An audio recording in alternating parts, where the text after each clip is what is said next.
What's up, family? Welcome back to Truthville, USA. I am Q. So this is going to be a little bit of a different video. It's a different video because I am very conflicted. I've been trying to make this video about 5 years now, and now it seems like it's more relevant than it ever has been. But I'm talking specifically about the fact that Donald Trump has told Pete Hegseth to start preparing for a very possible, almost imminent hot war with Nigeria right now. Now, the reason why it's been so difficult for me is I am conflicted. Um, we talked about this again 5 years ago on Out of the Darkness channel.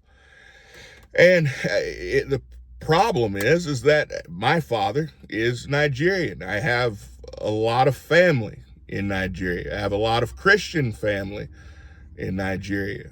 I've spent a good portion of my youth in Nigeria. And so it's personal to me. I have a cousin several cousins, but one cousin in particular who is a pastor in northern Nigeria. And one Sunday, mid-service, Boko Haram, who is a terrorist, a Muslim extremist organization that has one goal, and their goal is to rid Nigeria of Christendom.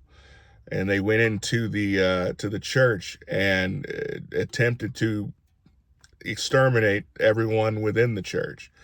The community came together.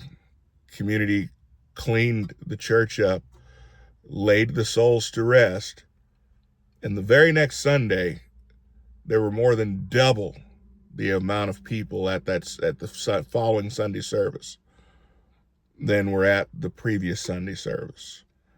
We're not talking about fake Christians, man. We're talking about old school Book of Acts style Christendom. These people are there because they truly believe it.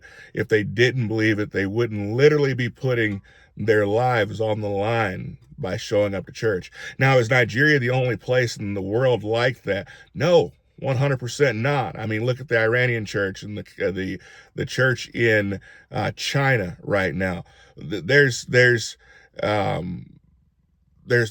persecution of Christians going on all over the world. How Donald Trump came to the place where he is looking and honing in on Nigeria right now, I'm not 100% positive, but again, Trump has a way of doing certain things. And it's difficult for me because I am 100% American. I am America first.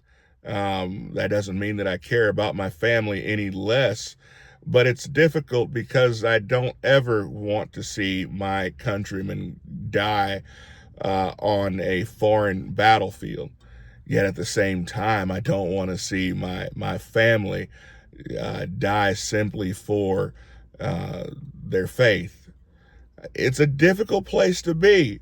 I typically have very, very strong opinions one way or the other, and it's a little bit conflicted. This is why I think it's so important in our country to have checks and balances, because when people are making decisions solely on emotion, it's not always the right decision.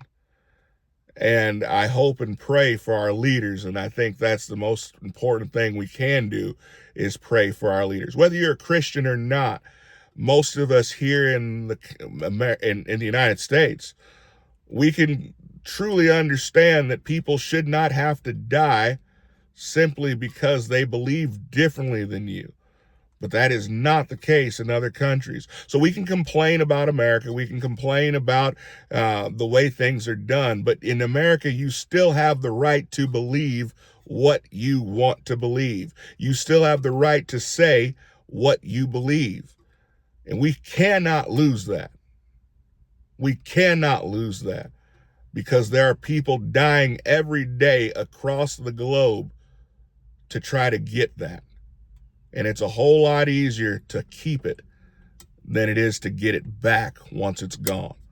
Let me know what you guys think about this. I'll see you guys next time. Be blessed.